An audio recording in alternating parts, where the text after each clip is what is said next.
തിരുവാഭരണ പേടകങ്ങൾ വഹിച്ചുകൊണ്ടുള്ള ഘോഷയാത്ര മരക്കൂട്ടത്തുകൂടി കടന്നു വരുന്നതിൻ്റെ ദൃശ്യങ്ങളാണ് സ്ക്രീനിൻ്റെ ഒരു ഭാഗത്ത് പ്രേക്ഷകർ കാണുന്നത്.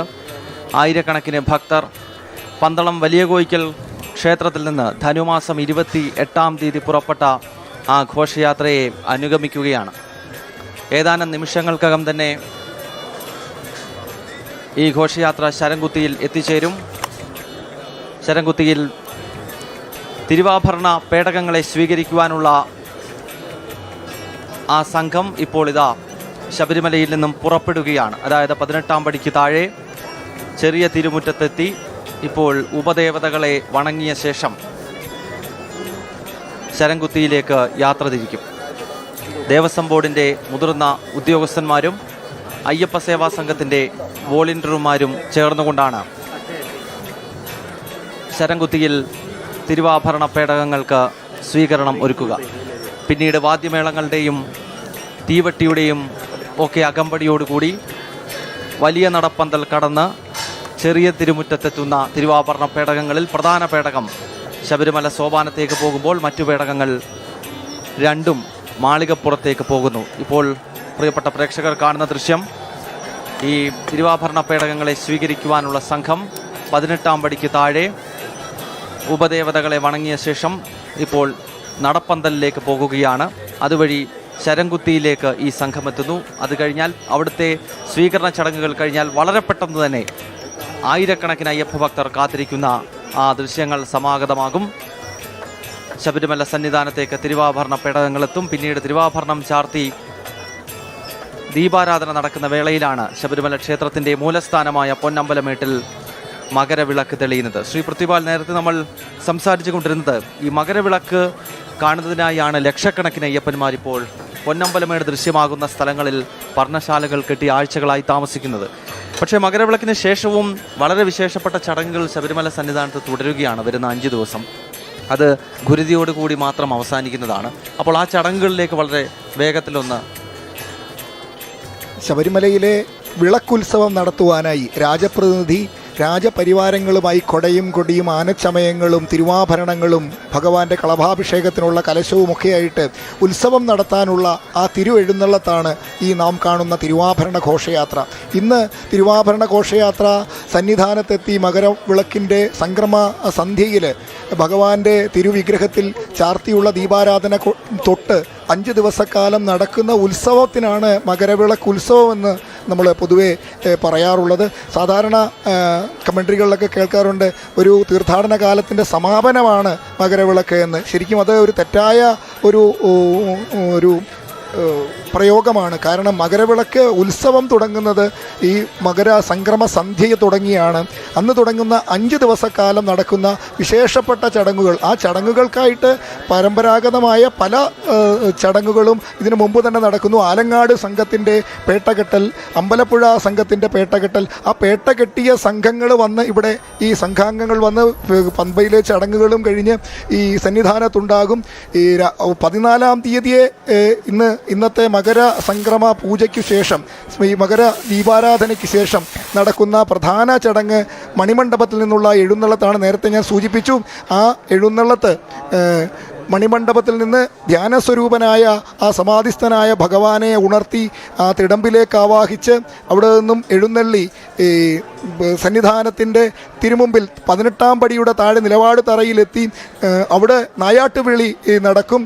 ആ നായാട്ടുവിളിക്കു ശേഷം ഭഗവാന്റെ സന്നിധാനം വലം വെച്ച് വീണ്ടും തിരികെ മണിമണ്ഡപത്തിലെത്തി സമാപിക്കുന്ന ആ ചടങ്ങാണ് പ്രധാനമായിട്ടും നടക്കുന്നത്. ഇന്നത്തെ എഴുന്നള്ളത്തും നാളെ നടക്കുന്ന ചടങ്ങും ഇതേ രീതിയിലുള്ള ഭഗവാന്റെ എഴുന്നള്ളത്ത് മണിമണ്ഡപത്തിൽ നിന്നും ഓരോ ദിവസവും മണിമണ്ഡപത്തിൽ ഓരോ തരത്തിലുള്ള ഭഗവാന്റെ ഭാവങ്ങളിലുള്ള കളങ്ങളാണ് വരയ്ക്കുന്നത്. പുലിവാഹനനായിട്ടുള്ള ശാസ്താവിൻ്റെ, അതേപോലെ ബ്രഹ്മചാരിയായിട്ടുള്ള ഭഗവാൻ സന്നിധാനത്ത് കുടികൊള്ളുന്ന രീതിയിലുള്ളത്, യോദ്ധാവായിട്ടുള്ള ഭഗവാനെ ബാലശാസ്താവിന്, അങ്ങനെ 5 ഭാവങ്ങളിലായിട്ട് ഓരോ ദിവസവും കളം ഉണ്ടാകും.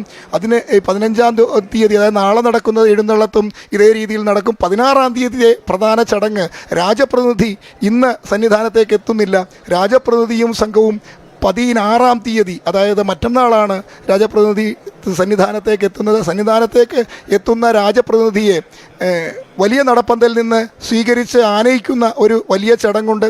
ആ ചടങ്ങിൽ മേൽശാന്തി 18-ാം പടി ഇറങ്ങി ഈ തിരുവാഭരണങ്ങളിലെ വലിയ ചുരിക അദ്ദേഹത്തിൻ്റെ കൈകളിൽ ഏൽപ്പിച്ചിട്ടാണ് അദ്ദേഹത്തെ കാൽ കഴുകി സ്വീകരിച്ച് കൈപിടിച്ച് 18-ാം പടി കടത്തി തിരുവാഭരണത്തിൻ്റെ പേടകത്തിലുള്ള ആ സ്വർണ്ണത്തളികയിൽ ആണ് അദ്ദേഹത്തിന് പ്രസാദം നൽകുന്നത്. ആ പ്രസാദം നൽകുന്ന സമയത്ത് പണക്കിഴി അദ്ദേഹം സമ്മാനിക്കും. അതിനുശേഷം പല്ലക്കിൽ മാളികപ്പുറത്ത് ദർശനം നടത്തും. അവിടെ നിന്ന് രാജമണ്ഡപത്തിലെത്തി ഭക്തർക്ക് ദർശനം നടത്തുന്ന പ്രധാന ചടങ്ങാണ് 16-ാം തീയതി നടക്കുന്നത്. 17-ാം തീയതി ഏറ്റവും വിശേഷപ്പെട്ട അമ്പലപ്പുഴ ആലങ്ങാടു സംഘത്തിൻ്റെ ചതുശ്ശതം വഴിപാട് ഭഗവാന്റെ സന്നിധിയിൽ ചതുശ്ശത നിവേദ്യം എന്ന അപ്പോൾ ആ ചടങ്ങ് നടക്കുന്നത് മഹാചതുശ്ശത വഴിപാട് നടക്കും. അതിനുശേഷമാണ് പിറ്റേന്ന് 18-ാം തീയതി പന്തളം കൊട്ടാരത്തിൻ്റെ പ്രധാനപ്പെട്ട ചടങ്ങ്. ശരിക്കും ഈ പന്തള നിവാസികളും സമീപ പ്രദേശത്തുള്ള എല്ലാവരും കളഭം തൊഴാനായിട്ടെത്തുന്ന ഒരു ചടങ്ങ് തന്നെയുണ്ട്, രാജകുടുംബാംഗങ്ങൾ തന്നെ. അപ്പോൾ ആ ചടങ്ങിൻ്റെ അന്ന് തന്നെ രാവിലെ അവസാനത്തെ നെയ്യഭിഷേകം, ഈ തീർത്ഥാടന കാലത്തെ നെയ്യഭിഷേകം സമാപിക്കുന്നത് ഈ കളഭ അഭിഷേകത്തിൻ്റെ അന്ന് രാവിലെയാണ്. ആ കളഭാഭിഷേകത്തോടുകൂടി കളഭാഭിഷേകത്തിൻ്റെ അന്നോടുകൂടി നെയ്യഭിഷേകം സമാപിക്കും. കളഭാഭിഷേകത്തിൻ്റെ അന്നു തന്നെ ഭഗവാന്റെ തിരുസന്നിധിയിൽ രാജമണ്ഡപത്തിൽ കളഭസദ്യയും നടക്കും. കളഭസദ്യയ്ക്ക് പിറ്റേന്ന് 19-ാം തീയതിയാണ് ഗുരുതി പൂജ നടക്കുന്നത്. ഈ ഗുരുതി പൂജയ്ക്ക് മുമ്പായിട്ടാണ് ഈ കളഭത്തിൻ്റെ അന്ന് വൈകുന്നേരം രാത്രിയിൽ എഴുന്നള്ളത്ത് നേരെ 18-ാം പടിക്ക് താഴേക്ക് വരാതെ ശരംകുത്തിയിലേക്കാണ് അന്ന് എഴുന്നള്ളുന്നത്. ഭഗവാൻ ശരംകുത്തിയിലേക്ക് വാദ്യമേളങ്ങളോടുകൂടി എഴുന്നള്ളി ശരക്കോൽ കണ്ട് ദീപങ്ങൾ അണച്ച് വളരെ നിശബ്ദമായിട്ട് ഗുരുതിക്കളത്തിലേക്ക് വരുന്ന ആ ഒരു വലിയ ചടങ്ങുണ്ട്. സാധാരണ ഭക്തരെല്ലാം തന്നെ ഒരു വിഭാഗം ഈ ചടങ്ങുകളെപ്പറ്റി ധാരണയില്ലാത്തവർ അതിനെ ധരിച്ചു വച്ചിരിക്കുന്നത് മാളികപ്പുറത്തമ്മയുടെ എഴുന്നള്ളത്താണ്, വിവാഹം നടക്കാത്തതിൻ്റെ മോഹഭംഗമാണ് എന്നൊക്കെ തെറ്റിദ്ധരിക്കുന്ന ഒരു ചടങ്ങ് കൂടിയാണിത്.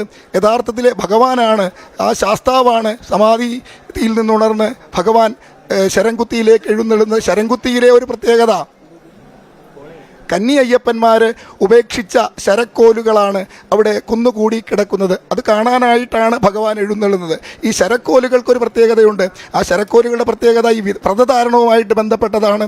ആ ശരക്കോല് ഉപേക്ഷിക്കുന്നു എന്ന് പറയുന്നത് ഭഗവാന്റെ പരമ്പരാഗത പാതയിലെ 6 കോട്ടകളും താണ്ടി ഉള്ള 7ാമത്തെ കോട്ടയും കടന്നാണ് ഭഗവാനിലേക്ക് എത്തിച്ചേരുന്നതിന് മുമ്പ് ഉപേക്ഷിക്കുന്നത് ഈ ശരക്കോലുകളാണ്. ആ ശരക്കോൽ ഉപേക്ഷിക്കുന്നു എന്ന് പറഞ്ഞാൽ ശരം യുദ്ധത്തിൻ്റെ പ്രതീകമാണ്. യുദ്ധത്തിൻ്റെ പ്രതീകമായ ശരം ഉപേക്ഷിക്കുന്നു എന്ന് പറഞ്ഞാൽ യുദ്ധവാസനകളെയും ഹിംസാ നടപടികളെയും അല്ലെ ഹിംസാത്മകമായ ജീവിതശൈലികളെയും ഉപേക്ഷിച്ച് അഹിംസാവാദിയായിട്ട് ഭഗവാന്റെ മുന്നിലേക്ക് പോകുന്നു. അങ്ങനെ ഹിംസ ഉപേക്ഷിക്കുന്ന അതാണ് ശരക്കോലുകൾ അവിടെ ഉപേക്ഷിക്കുന്നത്. ശരക്കോലുകൾ കാണുമ്പോൾ ഭഗവാൻ ഈ അവിടെ നിന്നും നിശബ്ദനായി തിരികെ പോരുന്നത് അതിനൊരു പ്രത്യേക ചടങ്ങുണ്ട്. സത്യയുഗത്തിലേക്ക്, കലിയുഗം അവസാനിച്ച് സത്യയുഗത്തിലേക്ക് കൈപിടിച്ചു കയറ്റുക എന്നുള്ളതാണ് ധർമ്മശാസ്താവിൻ്റെ കർത്തവ്യം.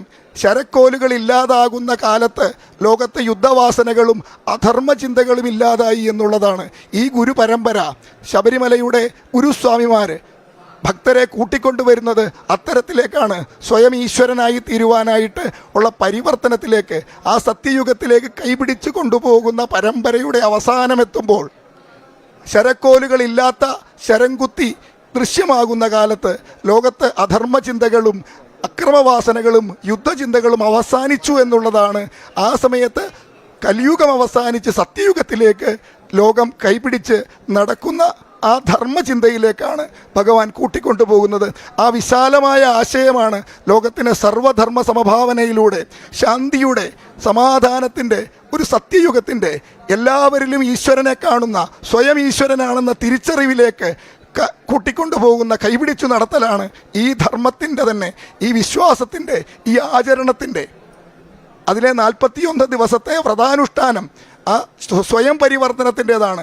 നാം വ്രതധാരണം തൊട്ട് തിരികെ എത്തി മാലയൂരുന്നത് വരെയുള്ള ചടങ്ങുകളിലെ വ്യത്യസ്തങ്ങളായ ചടങ്ങുകളിലൂടെ നാം സ്വയം പരിവർത്തനം വരുത്തുകയാണ്. ആ സ്വയം വരുത്തുന്ന പരിവർത്തനത്തിൽ ശരീരത്തിനെയും മനസ്സിനെയും ആത്മാവിനെയും ബുദ്ധിയെയും പരിവർത്തനം ചെയ്ത് 6 കോട്ടകളും താണ്ടി 6 കോട്ടകളിലും ഉപേക്ഷിക്കാവുന്ന ഷഡ്വൈരികളെയും ഉപേക്ഷിച്ച് ഏഴാമത്തെ കോട്ടയാകുന്ന സഹസ്രാര പത്മമാകുന്ന 18-ാം പടിയും കടന്ന് ആ 18-ാം പടിയുടെ പ്രത്യേകത നേരത്തെ വിവരിച്ചു. ആ വിവരിച്ചതിൽ നമുക്കറിയാം, അഷ്ടരാഗങ്ങളെയും പഞ്ചേന്ദ്രിയങ്ങളെയും ത്രിഗുണങ്ങളെയും വിദ്യയെയും അവിദ്യയെയും സൂചിപ്പിക്കുന്നതാണ് 18-ാം പടി എന്നുള്ളത്. 18-ാം പടി കടക്കുവാനായിട്ട് ഇരുമുടി വേണമെന്നുള്ള സങ്കല്പം മാത്രമല്ല ഉള്ളത്. 18-ാം പടി കടക്കുന്നത് 18 തത്വങ്ങളെയും കടക്കുവാനായിട്ട് പ്രാപ്തനാകുക എന്നുള്ളതാണ്. കാമക്രോധ ലോഭമോഹ മഹത മാത്സല്യ ഡംബ അസൂയ എന്നീ അഷ്ടരാഗങ്ങളെയും പഞ്ചേന്ദ്രിയങ്ങളെ നിയന്ത്രിക്കുവാനും ത്രിഗുണങ്ങളെ അടക്കുവാനും വിദ്യാവിദ്യ സ്വായത്തമാക്കുവാനുമുള്ള ആ ഒരു കഴിവ് നേടുക, ഇതിനെയെല്ലാം ജയിക്കുവാൻ ഈ